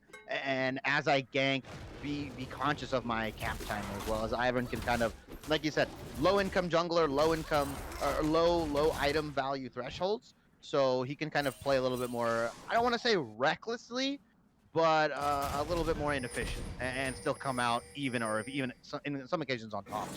Yeah, it's still bringing that value, of course. Meanwhile, in the top lane, I would be surprised if X-Ranger doesn't continue to go in for these aggressive trades that he went for in game number 1 here. Should be looking to bully on that gangplank if he gets the opportunity to do so. As otherwise, he's just going to keep getting queued all day long, and the secret passive only keep him up for so long. He does pull him on in with the face breaker. Doesn't get the stun, though. It's just kind of trading back and forth on damage. I do think these trades like this do end up favoring the set, though. He does have access to that Doran shield for the increased regen, and the pit grit is just going to keep him at least half HP for a long time. Yeah, pit grit, plus if he went second wind, we saw that he went fleet footwork as well. So he definitely is prepared. He's got the runes. He's got the correct items, but I mean, just allowing Gangplank to farm like this, I mean, you don't want him to ramp up. You want to be able to like bully him a little bit. He has that barrel stack now, and once it hits to that level 3, 4, 5, it's gonna be a lot rougher for X-Ranger. But yeah, lucky that set has that ability, right? The increased health regen. I mean, that's one of those things that you wish kind of every top laner had against Gangplank. So not the worst matchup for him as Impact goes in onto Humor into this mid lane. Yeah, nice trade here. Has bad emotion here for the backup. The shield's already been layered on down. Not going to land the slow, but does land that Q. That should be a little bit of lockdown that they need. The Ares coming on across the W autos from Bad Emotion. The flash comes through from Humor, though. Going to create enough distance to keep himself alive. Going to be a summoner blown here from the side of Retirement Home for Dogs, but they do manage to stay alive. Yeah, and just, overall, good for Wichita Wolves, right? They burn Humor's flash. I mean, that's gonna force them to play a lot safer because Silas just has such good gank setup, right? Has the E, the second proc of E can get the stun off, allows Bad Emotions to get a slow off with his E if he's there as well. I mean, there's just so much lockdown potential as X-Ranger. Ooh, the TP comes out from Impact here, trying to save his top laner. Wow, that's I don't know if I've seen that. I usually see that for dives, but for a gank, man, they must really want X-Ranger to win this lane. Yeah, I think that's a nice play by Impact, though. Stops Messiah from being able to chase him down. They didn't want to have to blow their flash from their set earlier on here. It's going to make it really tough for him to play up and aggressive in this lane. Nice play there, I would say, from the side of the Wichita Wolves. They really are trying to set X-Ranger up for success here. But, he's going to have to transition it into some real success at some point. Has to be able to pick up some CS here. Has to be able to put pressure at this gangplank. Yeah, here comes Bad Emotions. Maybe Impact looking for another little play on Humor here, but Humor, he smells that something's up. He's playing at a distance. He's just waiting to laser these minions. He should be just fine. And maybe, I don't know if it's Sixth Sense, if he just understands that he's a juicy gank target. I mean, Impact is playing a little bit differently, right? Had that stacked wave, was really playing above or in front of that wave. So the moment that, kind of playstyle switches, you have to believe that Humor is just like, okay, he's definitely looking for a gank on me. He's definitely looking to set something up with his Ivern here. So those are those small, intricate details that you don't really notice, unless you're really like intently watching on it. And just the way Impact playing kind of ticked off, that his jungler is there. Yeah, no, X-Ranger going to TP back on in. Has the Bramble Vest now to survive a little bit better up against these parlays. Constantly coming on in from Elementon's Gangplank and should continue to just be looking to equalize this lane as much as possible. This is going to be a little bit of a counterpick for the set here as he misses the Facebreaker as well. That's certainly also not going to look great for him as he just gets queued over and over again. It's just not a matchup where you really can ever dominate as the set, and he's going to really start to fall behind in CS now that Sheen has been finished off for the side of Elementon. Goes on in once again. Nice punch on the barrel. Should stop him from taking some extra damage, but the regen from that Grasp of the Undying should keep Elementon pretty safe here. Hey, he's got Grasp, he's got Corrupting Potion, he's got Sheen. I mean, this lane is just slowly going to be in the favor of Elementon as I say that he's getting chased out. Oh, misses the Facebreaker from X-Ranger, but yeah.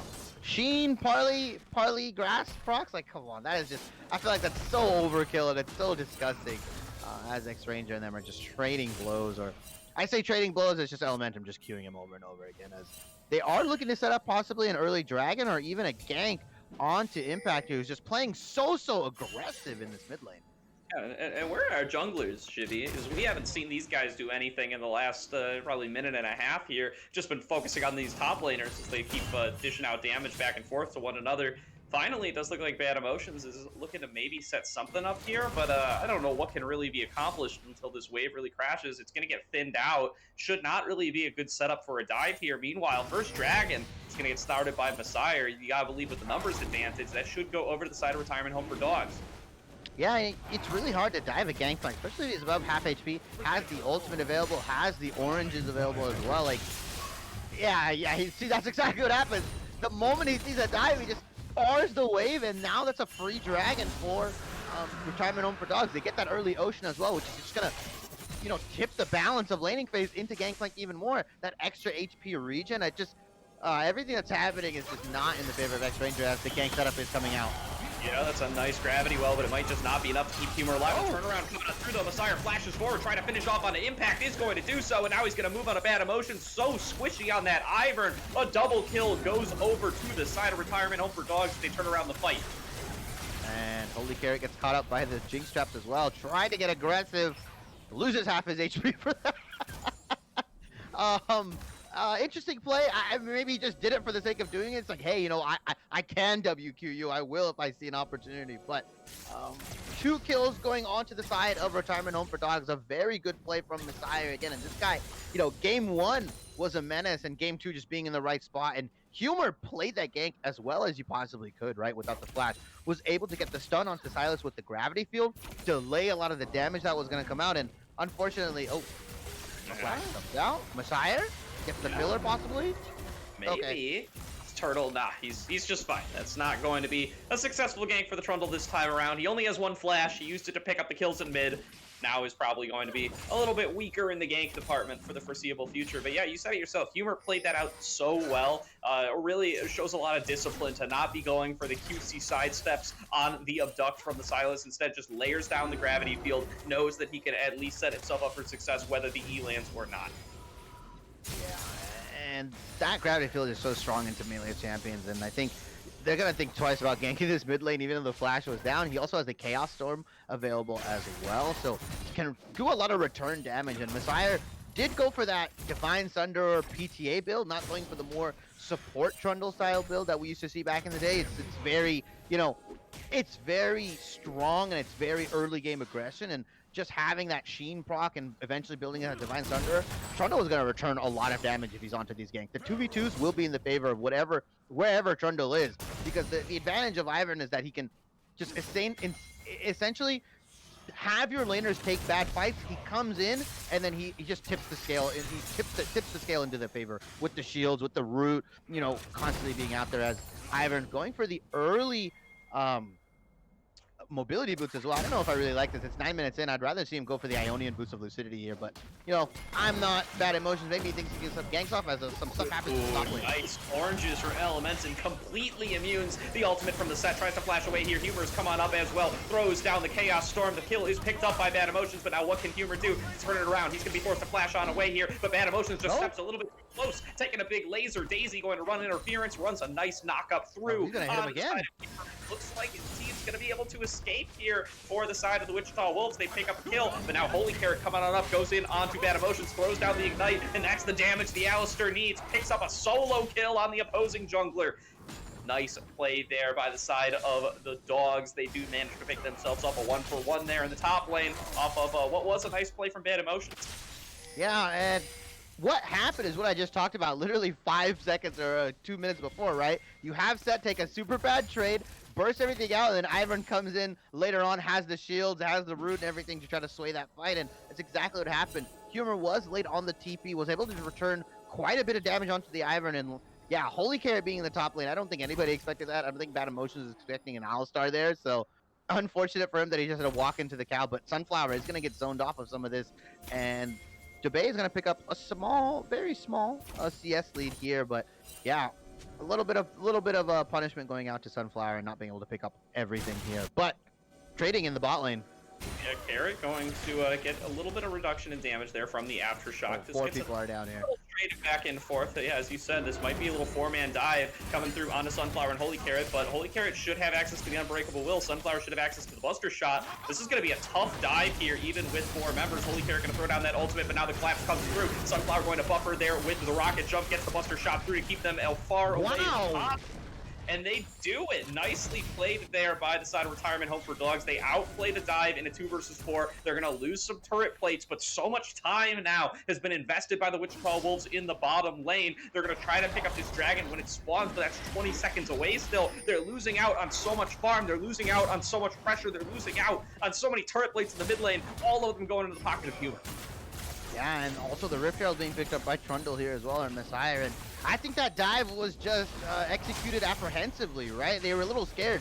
The moment Silas got that unstoppable or unbreakable will, they should have immediately gone in under the turret. They let, you know, Sunflower and Holy Carry walk out halfway through the lane, and that dive was a little bit fractured. I think like I said, the moment Silas got that, they should have just gone in. Leona should have started tanking, and then the unbreakable will should have gone out, but really well played from Holy Carrot and Sunflower, don't get me wrong, but I think it's more of a botch on Wichita Wolves than anything.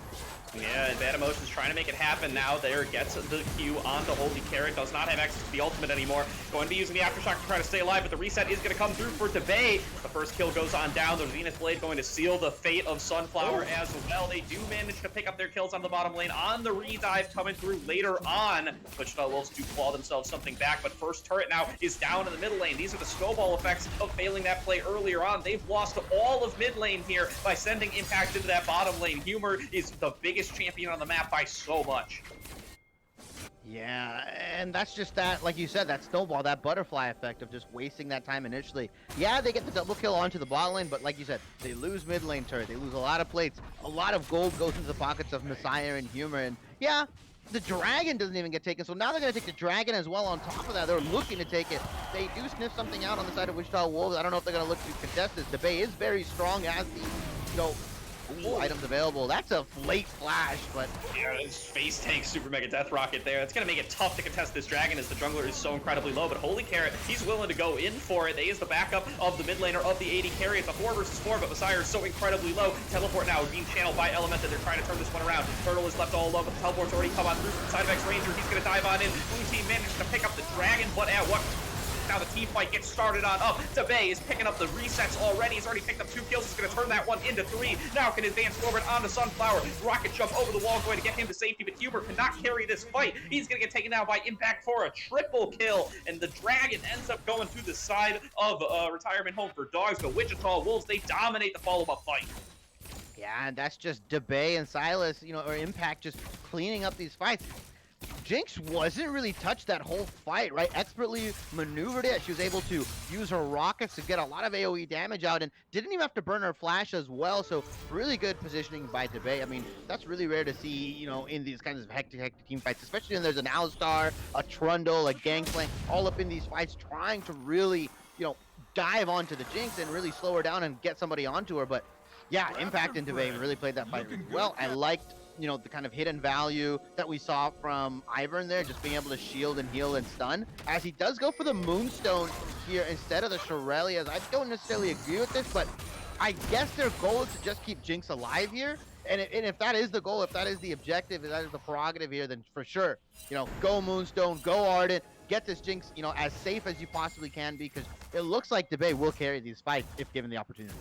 Yeah, and that just means that the side of the Wolves, they're going to be really reliant here on Turtle Solar Flares and on big flanks from X-Ranger to be able to get these fights started. They're not going to have that go button of the Shurelya's, so just going to limit their engage potential a little bit. But once they get into those fights, should be getting more value now, as Impact has found a little bit of a flank here. Is going through onto Holy Carrot, who's just going to throw down the ultimate. Buster Shot as well. They really want that Silas out of there, and they are going to be able to succeed in doing so. The bot lane once again survives for the side of Retirement Home for Dogs, but now the pressure moving over to the mid lane. They're looking to pick up on a hero there. They get the Savage Swap, turn around on a bad emotion. The ultimate through right away. Now it's Desire for the backup. We've seen this song and dance before, and the mid-jungle duo from the side of Retirement Home for Dogs are turning around the play yet again. They pick themselves up a kill on the bad emotions and force back the push. All right, guys, don't gank Humor anymore. That is not a good thing. You've tried it 2 or 3 times, and every single time you've tried it, he's come out with a kill. Was able to just blow up that Ivern initially with the Chaos Storm, with the E to Q, and now he's TPing back in. Has the Everfrost on the Victor as well. I don't know if I necessarily agree with this, but I guess, you know, 3 melee champions, I guess the Everfrost is really good, especially into Silas. Like, kind of, it's almost like a get off me button, essentially. I would have put either Leandries or possibly even a Ludens here, but not the worst itemization. I get why Humor went it, and we're going to see if we can really get that value out of it. And it looks like he is, because he was able to stop bad emotion in his track, and he was able to keep people in the Chaos Storm, in the Gravity Field. So it's very utility-based, but Victor does have just a lot of upfront damage to initially begin with.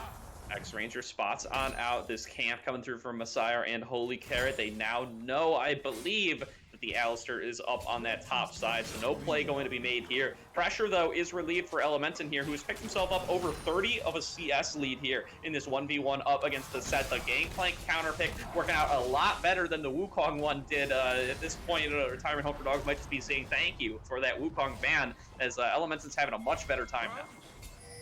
Yeah, and he's just scaling, right? I mean, he's kind of been in the fights a little bit, even with his ultimate, with some barrel combos, but really, he's just looking to get that 2 to 3 item power spike, and now that he can just one-shot the backline with these barrels, I mean, it's going to be so hard for Set to try to, you know, get back into this game. I say get back into this game, but just try to get back into this lane and try to take an advantage, because he's pretty much stuck here.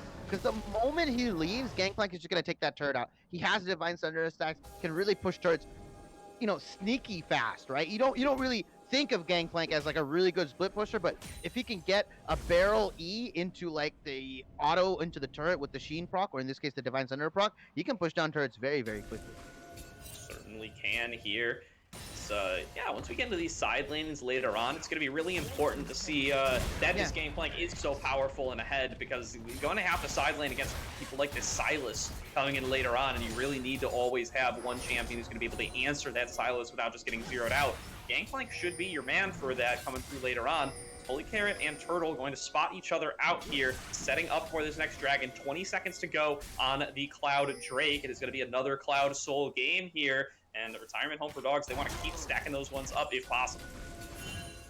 Yeah, it looks like they're just going to try to stack up these Cloud Dragons. 2 Cloud Souls so far, right? Last game as well in this game, and Cloud Soul is really nice for RHD. I think they can utilize it very, very well, especially Alistar, Victor, Gangplank, Trundle, like all of these champions can really use it as another dragon fight busts out here, Gordo. Oh, on the ramp, Bad Emotions and Debate both locked on down here by the side of Holy Carrot. Let's see how the rest of the fight ends up going. X-Ranger going to dive on in, but finds himself a little bit outnumbered here. Impact tries to dive on to Humor. He's not successful in that here. Big pulverize from Holy Carrot going to enable Humor to pick up another kill there. As now Impact has dived on into the middle of everything. He's staying alive, but only for a short while as Desire finishes off the execute. Sunflowers manages to stay alive, now can rain down the damage from inside the pit. Turtle has nowhere left to go, is going to fall down as well. They've lost their jungler, but they pick up 3 kills on the side of Retirement Home for Dogs. They should be able to turn this one into the next dragon for themselves. Yeah, and an interesting fight playing out there. Humor got essentially removed from the fight pretty much. He had to 1v1 impact, I believe, and then you saw X-Ranger trying to go on to Sunflower, and then it was Debay, Bad Emotions, and Turtle just trying to kill the rest of the team, and unfortunately, Bad Emotions opted in for the Oblivion Orb instead of trying to itemize for the Ardent Sensor, and I think that might just be like one of those decisions that obviously doesn't have a huge effect right now, but imagine if Jinx has Ardent Sensor in that fight. I mean, she just starts shooting and shooting away with the rockets. She looked like she was about to turn that fight around, but her front line just went down way too quickly, and unfortunately, you know, for the side of Wichita Wolves, they can't get that damage going, they can't get that ramp up, the Jinx passive going, and RHD picks up the other dragon, or the next dragon, and we're gonna see about a 24-minute Dragon Soul here, which is fairly early or fairly standard Dragon Soul time, so they can look to do even the standard Baron for Dragon Soul trade that Wichita Wolves is gonna have to take, right? If RHD starts Baron when the dragon is up, they're gonna have to make a decision. They're gonna force them to do something. And so much credit for that fight has to go to Holy Carrot on the Alistair. Catches out both Bad Emotions and Debay on the ramp. Is the reason that Jinx wasn't able to get involved early on. Is the reason that X-Ranger and Turtle, as the front line, were just chunked on out before Jinx could get into the fight. Excellently played here on the Alistair. This is why all the priority was placed on it by the side of Retirement Home for Dogs. Just great play all around. Yeah, really great play. And now a 5k gold lead at the 21 to 20 minute mark, and we see Gangplank just abusing these side lanes. Went Serpent's Fang as well, as I say that, Gordo, never mind, he might get abused in the side lane. 3 men coming down here for him. Oh, okay, but some CC dodged away from here, trying to fight on top of his ultimate. A nice flash there to avoid yet another one, but that is camouflage stolen away here by the Silas. Baron, though, is getting started up on the other side. Elemental dodges yet another abduct. Finally, he's going to get finished off on, but at what cost? The Baron has already been started on up on the other side by Retirement Home for Dogs. They're trying to melt this one out. Damage, though, isn't coming out quite fast enough. Turtle's already here. Debay is here for backup as well. Holy Carrot going to be forced into that ultimate. They're just trying to melt down the Baron. It's at 1500 HP. Mega Death Rocket is used on champions instead. Blue team secures the Baron, and that's going to be Bad Emotions falling down as well. Now the fight tries to keep on going. Turtle going to land out a lockdown with multiple targets, but that is so much damage coming through from that Blazer of Humor. They're going to succeed in the disengage. They throw down the gravity field to make sure nobody can follow, and they can recall with their Baron and 4 members still alive. 1-for-1 overall, and the Baron going over to RHC. I think they'll take that trade anytime. Elemented, not too worried. It's gonna go back to the side lane probably and push it out with the Serpent Fang, with the Divine Thunder. A lot of resources were used on the side of Wichita Wolves, and like they said, they pay for it. The Baron gets started, they take it. Dragon's coming up in 2.5 minutes. Imagine the value of this Baron if they can get an inhibitor here. They can just get these dragons for free. They're gonna have to. Wichita Wolves is gonna have to kind of push out of their base, and it's very dangerous when you have supers pushing in, because you need somebody to cover that wave. You need somebody to cover that lane. So we're gonna see how effectively RHD uses this Baron. I didn't love their Baron usage last game. I think they were playing a little bit apprehensively. Hopefully they're a bit more aggressive this time around. I mean, they are closer in gold, but I just feel like the champions that RHD has allows you to set up for better Baron sieges and just better tower taking, right? You have Tristana. They certainly do here, and this Baron in their pocket with the Tristana there as well, going to enable so much siege potential here from the side of Retirement Home for Dogs. Bad Emotions finds himself a little caught here. Tristana comes on in, should just be a one-shot him there with the explosive shot. Now Impact going to be forced away here. He's in a 1 versus 4. He's going to have to sacrifice his inner turret. Actually steps forward to try to steal away Trundle ultimate. Holy Carrot is here as well. They've pulled on up the backup, but they've already lost the objective. So now the members of Retirement Home for Dogs can just take their recall and go. They can take the money and run, Shibby. That's exactly what they're going to do here. Yeah, they're gonna take what they can, leave, get on out of here, possibly reset, but it looks like they're actually staying, possibly to push the top lane in. It's really weird, the rotations going into the mid lane as Silas is clearing that. I think they just realized that Debay can just clear these waves because of her AD rockets and everything like that. So we're gonna see how they push this in. Bottom lane turret also goes down here. The dragon is coming up in 40 seconds, so that's why they're doing this massive rotation. Humor is getting dumped on here. I've seen it before, Gordo. I don't know if they're gonna kill him. Yeah, he's trying to run for it. He gets the phase rush. He's trying to get a little bit of distance away. Sunflower coming on in on the side, though, looking to bust out onto the other AD carry. He's trying to finish him on off. He's going to be able to do so.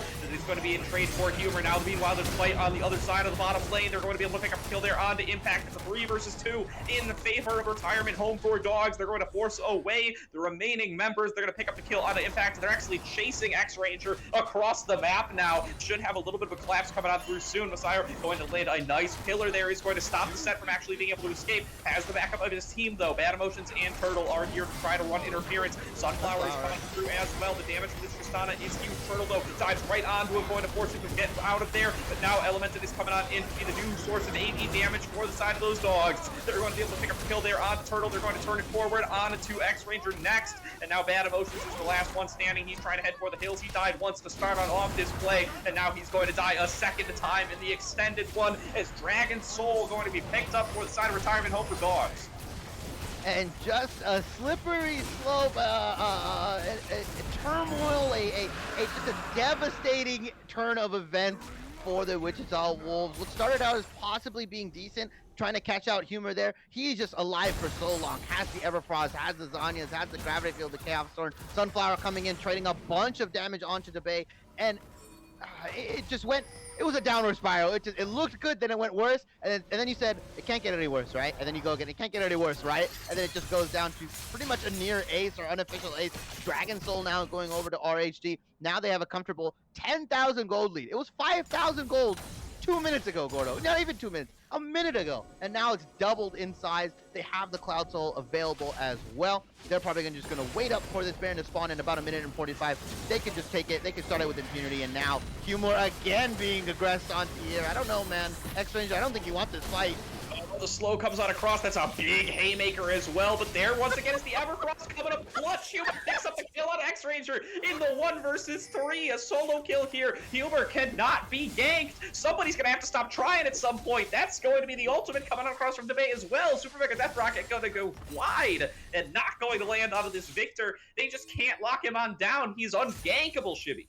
Send 5. They need to send 5. They need to send the whole server at him. Because they sent 2, they sent 3. He still survived and got 1. I think they just haven't tried the 5-man gank onto Humor. I mean, that Everfrost, I was talking about it and I was like, okay, I understand putting it into melees, and he is using that, you know, really, really effectively. He was able to stop the set aggression, was actually able to turn it onto him and just stopping any ganks possible as Elemental is trying to do this best Humor impression here on the bot side. Scroll a big bait. Messiah is coming on through on the other side, as is Sunflower and Holy Carrot. And here comes the collapse. That's going to be thrown out of the Cannon Barrage. A big pulverized headbutt going to come through as well. 2 kills easily picked up here for the side of Retirement Home for Dogs, and that's going to be the only signal they need to get this push started. They got 5 members. They got a big old minion wave. They should bust open this bottom lane inhibitor. And this is possibly a Nexus turret as well, right? Bad Emotions is down, CLG, Turtle is down. They do have a lot of their damage up. They will play it a bit more reserved, which is what I expected from Retirement Home Dogs. Baron is coming up in about 15 seconds. They can start that. They don't have to worry even about a steal, really, because Bad Emotions is down. But even then, they have so many ways to get over the wall with Tristana, with Alistar. They have ways to do damage over the wall with Gangplank Barrels, Pillar, everything like that. Even Chaos Storm and the Q and the lasers. I mean, the return damage that can go over this wall is so scary that I don't even know if you're Bad Emotions, you want to try to check this, but you have to, right? You have to get a Miracle Steal. Now it's a 12,000 gold lead, 19 to 11, 27 minutes into the game. Baron is coming up. Part of RHG did reset and buy items. That Tristana did get the Phantom Dancer there. Victor also came back, got the Rabidoodles or Rabidons cap here as well. And now this Baron is being started up by Messiah. And I think, you know, once this Baron is taken, it's pretty much game, set, and match. Yeah, maybe Turtle here is leading the charge, trying to face check for their team, but just can't really get on in there. The Baron's already been started on up. It's just being 2-manned by Messiah and Sunflower. Now, finally, they're going to try for the engage onto Humor, but once again, it never works. They never learn, as that's going to be the W layered on down from Victor. They should just melt through these targets before they can even play the game. Impact going to have to flash over the wall, but it's just getting chased down by the remaining members of Retirement Home for Dogs. It's going to be set all alone here. X-Ranger not going to be able to stay alive either. Sunflower going to pick up that kill as Elementon is feeling himself, just going to chase forward 1 versus 2, picks up the kill on the impact, throws down the Cannon Barrage to finish off on a Bad Emotions. He's kind of low on HP. He's 1 versus 2 if you count Daisy, but not going to be able to finish off onto him. Bad Emotions just does not have the damage, did not itemize for that, and is not going to be able to do so. Meanwhile, Sunflower is just on the base, finishing off the game. Retirement Home for Dogs are going to take their week 1 match 2-0. 2-0 over Wichita Wolves, and Bad Emotions gets the consolation prize. Stole the Baron, lost the base, lost the game. Unfortunate for the Wichita Wolves here, but RHD playing 2 very, very dominant games. Game 2 looking a lot closer than game 1, don't get me wrong, but honestly, at the flip of the switch, it just felt like RHD took over, and they pretty much just took over these team fights with the appropriate, champions, right? Victor, humor on that Victor. He was so strong in that game 1, and the bot lane gap wasn't as big in game 2 as well. Tristana and just putting out the damage, 7-1-9 scoreline. It just felt like everybody on the side of RHD. It felt like everybody on the side of RHD played very, very well, but unfortunate for Wichita Wolves going down 0-1 in their opening week. Gordo, I mean, what did you think of that? That was like just a strong performance from RHD, kind of unexpected in my opinion. Yeah, I agree. They really came out swinging here today up against the Wichita Wolves. And in that game number 2, as you said, it was closer. There weren't these crazy lane gaps. There weren't any level 1 shenanigans setting people behind early on. But it really was the superior team fighting and the superior setups for Retirement Home for Dogs that kept putting them ahead. Humor was always able to come on out ahead on these ganks, was just constantly able to absorb so much pressure, is always getting collapses there from Messiah and Holy Carrot to back him up, and just time and time again was able to turn around unfavorable scenarios for himself into more and more kills until eventually the lead was just unaccomplished or whatever the word is. It's unbreachable by the side of the Wichita Wolves. They just could not finish anything on off. I don't even have words for it anymore, Shibby. Yeah, and I think the way RHD played, it's just they came in with a set mindset, right? They came in with the set pieces. They're like, okay, we have our comfort champions, but we also have champions that we can, kind of cohesively build. And it felt like RHD's compositions worked together every single time. They had the Gangplank in the top lane, leave them isolated in the top lane, let them affect the other lanes. They had the Victor in the mid lane, very, very strong AP pick, kind of functions similarly to Orianna in the sense that it's a strong AP mage, team fighting mage. While in the bot lane, they just picked very strong bot lanes. They picked counter picks, or they pick bot lanes that they can, kind of exert their pressure on, right? Varus, Leona very strong, Tristana Alistar very strong, especially with the level 1 shenanigans that happened in game 1, but it felt like Wichita Wolves was always on the back foot. It felt like whatever RHD did or Retirement Home for Dogs did, it felt like they were just one step behind, like, oh, he was almost there. Oh, they almost got that kill, or they almost got that turret, or they almost got the objective. And really, it was a game of inches, this one, I think, in my opinion. Yeah, absolutely was here. And, the thing that Victor and Orianna both have in common is that choke control. They are just so good at controlling the ramps around these dragon fights. That's what both of these compositions from Retirement Home for Dogs were superior at, and it's what led to great victories in both of these games. Super well played here by these squads the first week of Risen Premade Dominate. Congratulations to Retirement Home for Dogs on their win. Wichita Wolves going to have to look to come back in the further weeks. But that is going to do it for tonight's stream, everybody. So from myself, from Shibby, and from production, thank you all for tuning on in, and have an excellent night. Follow us on social media. Follow everybody. Ryzen, Gordo, All-Star Shibby.